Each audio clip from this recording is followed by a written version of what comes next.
Assalamualaikum. Beberapa waktu lalu ada yang melontarkan pertanyaan. Gimana caranya memicu autofagi untuk ibu hamil atau menyusui? Good question nih, tapi jawabnya gak mudah. Angel ini pertanyaannya. Kalau pas menyusui masih rada mending, itu pun bisa berat untuk bayinya, khususnya kalau ASI eksklusif. Tapi kalau pas hamil, nah ini lebih khusus. Berat yang makin lama makin bertambah berat. Pakem umum untuk memicu autofagi, tubuh itu harus diberi beban stres positif yang intensitasnya cukup kencang kan ya. Jurus pertama yang lazim benar itu puasa yang tersistem, dan begitu sudah adaptasi terus jeder, extended fasting. Alternatif lain, tubuh dibeban oleh olahraga tertentu, kombinasi beban dan kardio atau gimana gitu. Sampai sudah nyetel, sudah pembiasaannya dapat, adaptasinya dapat, terus digencar dengan yang lumayan intens. Alternatif lain lagi, itu dengan stres-stres bentuk lain yang hampir semuanya itu stresnya lumayan intens, yang kalau belum diteliti secara komprehensif, mending jangan diaplikasikan untuk ibu hamil menyusui. Karena risikonya itu nyawa. Entah berupa terapi rendam air es, atau terapi panas, panas dingin, atau hipoksia, atau ya yang kayak gitu-gitu deh. Pendeknya, kalau mau memicu autofagi yang intens, itu yang dikenal sekarang metodenya pakai stres yang intens semuanya. Yang oleh para pakar itu tidak direkomendasikan untuk ibu hamil menyusui. Dan juga tidak direkomendasikan untuk anak-anak kecil, apalagi bayi. Hati-hati nih, para ibu hamil menyusui, jangan main asal nekat. Bahayanya terlalu besar, tidak sepadan dengan manfaatnya. Gitu deh, poin penting yang pertama. Tapi masa sih kalau untuk dapetin autofagi yang tipis-tipis tetap nggak bisa juga? Nah, bisa.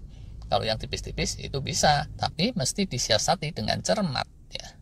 Mohon maklum, autofagi tipis-tipis itu tidak begitu fancy, dan karena itu nggak terlalu banyak diteliti. Atau kalaupun diteliti, itu nggak terlalu fenomenal dan jadinya kurang banyak diulas. Sehingga, mohon maaf ini kalau logikanya agak kurang dalam.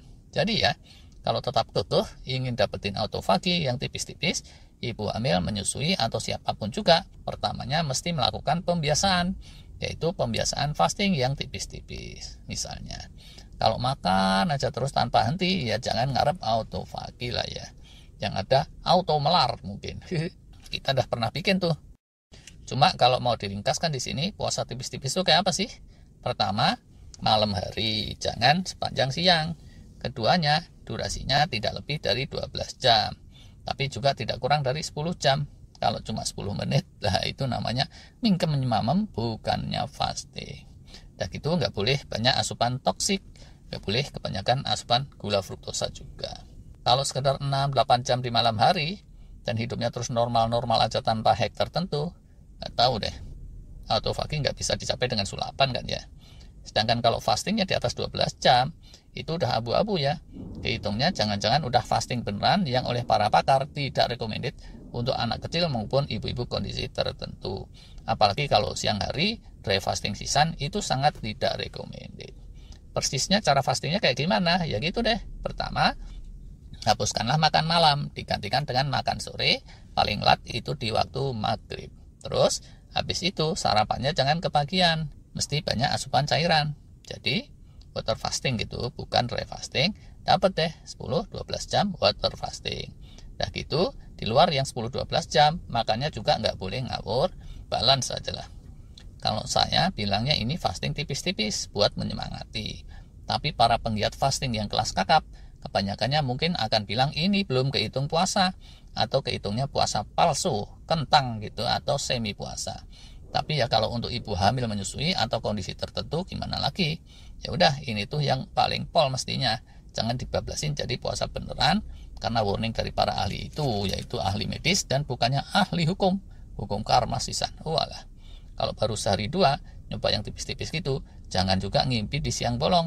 Yang seperti itu kalau menurut para peneliti, kalau jadi masuk angin sih bisa, tapi masuk autofagi nehi.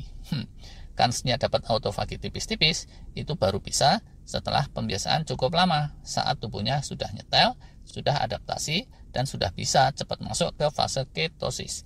Dan sekali lagi, garis bawahnya itu pada kata kunci tipis-tipis. Dan ini bukanlah suatu kepastian juga, karena kalau saya ikuti wawancara para pakar terkait yang kelasnya 10-12 jam, itu kebanyakannya mereka geleng-geleng kepala, yaitu geleng kepala beneran, bukannya geleng kepala ala India, aja. Kalau Keling India itu bisa artinya yes. Kok minggu ke sana. So, untuk meningkatkan lagi kansnya bagi munculnya autofagi tipis-tipis, ada yang menyarankan pas makan sorenya itu disertai suplemen-suplemen yang kelasnya autofagi booster yang pernah kita ulas. Ada yang bilang ECGC-nya teh hijau, spermidin, berberin, berbagai macam polifenol, bisa fukoidan, ekstrak ganggang laut brown seaweed, bisa ekstrak daun kelor kemarin, brokoli, bisa MCT, bisa cengkeh, macam-macam. Semuanya cenderung akan meningkatkan kansnya terpicu autofagi tipis-tipis. Tapi seberapa besar kansnya masih walahu alam. Dan sekali lagi, walau sifatnya semi puasa atau puasa palsu, buat bumil, ibu hamil menyusui yang kondisinya khusus, bisa juga ada yang nggak kuat. Jangan dipaksain. Kalau sampai turun bobot ibu hamil atau lemas kelewatan, jangan macam-macam. Semi puasa saja juga jangan, apalagi makan suplemen yang aneh-aneh. Coba kenapa sih ibu hamil atau menyusui kok terobsesi sama autofagi? Yang penting itu kan ya, supaya nggak cepat tua, nggak cepat usur, awet bugar, awet sehat, dan healingnya jalan. Esensinya pasti itu kan ya, entah lewat jalur autofagi atau jalur busway sekalipun. Nah, kalau yang mau disasar itu benefit esensial yang itu, insya Allah ini lebih mudah disiasati. Dan dari para pakar ada beberapa tips serta saran. Yang utamanya nih ya, sikap batin mesti positif, mind and soul gitu. Ini penting banget. Para ahli DNA telomer yang kemarin sudah kita ulas sudah membuktikan secara ilmiah bahwa stres negatif itu bakal mengacak-acak genetik kita. Boleh tuh dilihat lagi videonya kalau kelewat soal telomer kemarin. Caranya ada 1001 tuh. Tapi fokus yang mesti diusahakan antara lain, pertama ya, sebisa-bisa harus bisa diredam kronik stres, yaitu hormon kortisol, adrenalin, dan lain-lain hormon stres jangan sampai meninggi terus. Sering kan ya, pas hamil atau pas punya bayi menyusui, ibu-ibu tuh malah bawaannya uring-uringan. Aduh, ini bayi kok ngerepotin bingit sih, keturunan dari bapaknya ini pasti, gubrak. Ada kan ya, yang kebatinannya negatif kayak begitu, yang belum subscribe ke kanal ini sih biasanya. Suami dan Hade Tolan juga mestinya bantuin lah ya. Jangan kayak saya dulu, astagfirullah. Waktu anak saya bayi, itu saya bawaannya ngantukan dan sakit-sakitan. Untungnya istri saya tangguh, gagah perkasa, Masya Allah. Mesti diredam. Yang kedua, itu oksidatif stres yang memunculkan radikal bebas dan oksidan-oksidan. Jadi mesti banyak asupan antioksidan dan menekan makanan-makanan yang nggak sehat yang cenderung meningkatkan oksidatif stres. Asupan-asupan dan hal-hal yang toksik mesti diminimalkan. Tapi yang sifatnya kondusif untuk kesehatan holistik tubuh kita dan gut mikrobiom di perut kita itu mesti dioptimalkan. Terusannya, tata spiritual mesti juga di booster, entah dengan meditasi, ngaji, dan lain-lain berbagai laku spiritual. Ini persiapannya mesti dari jauh-jauh hari, nggak bisa mendadak. Lainnya lagi, sosial connectivity-nya juga mesti dimantapkan. Manusia itu makhluk sosial udah dari sononya. Silaturahim mesti dibanyakin sedekah, dan seterusnya kayak gitu. Terkait itu tadi, mesti juga ada usaha-usaha untuk boosting hormon-hormon kebahagiaan. Di kanal kita ada beberapa video tuh tentang bagaimana dapetin endorfin efek atau efek healing yang luar biasa saat kita kelimpahan hormon endorfin, hormon kebahagiaan. Hormon yang perlu diboosting lagi itu hormon cinta, oksitosin namanya. Ini perlu dibantu oleh suami, keluarga besarnya, dan jangan sampai yang bantuin malah om-om tetangga sebelah. Bisa malah bahaya tuh. Dan kesadaran untuk mencintai si jabang bayi atau bakal bayinya itu mesti ada dari semua pihak, termasuk si ibunya itu sendiri. Benarnya tuh ya, mencintai bayi kecil, lucu itu ada gampang loh, berkah dari Allah. Akan lebih sulit ya kalau kita mesti mencintai aki-aki atau nini-nini yang sudah peot, ya kan? Tapi ya namanya manusia, ada aja sih yang sama bayi lucu itu malah sebel dan uring-uringan aja sepanjang hari. Ih, ini bayi kenapa sih? Masih kecil aja kok kentutnya udah bau pete, gubrak. Atau gimana lah gitu biasanya. Tambahan dari itu, perhatikanlah benar kualitas istirahat dan kualitas tidur. Kalau ngejar kuantitasnya rada susah karena bayi sering kebangun rewel tengah malam, ya coba aja uber kualitasnya.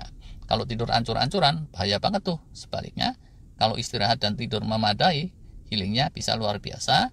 Yang ditolong lagi sama hormon melatonin, serotonin, dan serangkaiannya itu, dan juga hormon pertumbuhan saat malam harinya. Gimana menyiasati saat hektik, kita udah punya juga videonya. Dan seterusnya gitu deh. Intinya di sini, kalau yang mau dikejar autofagi, harap maklum, saat kondisi ibu hamil menyusui, paling pol yang bisa dikejar secara aman itu autofagi yang tipis-tipis. Kesimpulan pertamanya itu. Kemudian kesimpulan keduanya, walaupun susah kalau fokusnya autofagi saja, tapi Allah Maha Adil, alhamdulillah. Masih ada banyak cara-cara healing dan rejuvenation lainnya yang bisa diusahakan oleh ibu-ibu hamil menyusui untuk bisa awet muda, awet bugar, dan awet sehat. Lebih baik menurut saya fokuslah pada esensi healing dan rejuvenationnya saja. Gitu deh. Terima kasih.